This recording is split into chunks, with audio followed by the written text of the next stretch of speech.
რაც შეეხება შემდეგ შედეგს, გვაქვს უკვე კოლაგენზე და ლივზე. დაიწყო ამ ადამიანმა მოხმარება ლივის და კოლაგენის იმ პერიოდში, სადაც ესე ვირუსები შემოვიდოდა და გააქტიურდებოდა ვირუსული ფონი. და მოკლედ მოასწრო იმუნიტეტმა გაძლიერება ლივის დახმარებით, როდესაც შეხვდა ვირუსი და წავიდა გეგმიურ შემოწმებაზე ექიმთან, დამამახსოვრდა აი ამ ექიმის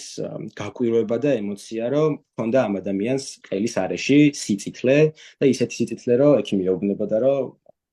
მსგავსი ყელის პატრონს მინიმუმ 37 მაინც უნდა გქონდეს სიცხეო, მაგრამ ამ ადამიანს არც სიცხე ჰქონდა, არც მადის დაქვეითება არ აღენიშნებოდა, არც ენერგიას არ უჩიოდა, პირიქით მადაზეც იყო, ენერგიაც ჰქონდა და არც სიცხე არ ჰქონია, ერთადერთი რაც ჰქონდა ეს იყო მშრალი ხველა,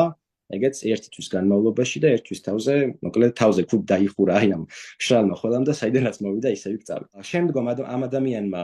მიიღო ლივის შემდგომ კოლაგენი, რომელმაც ხელზე მიღებული დაზიანება შეხორცებითი პროცესები დააჩქარა კოლაგენმა, ასევე კოლაგენთან ერთად მიიღო სტემის სრული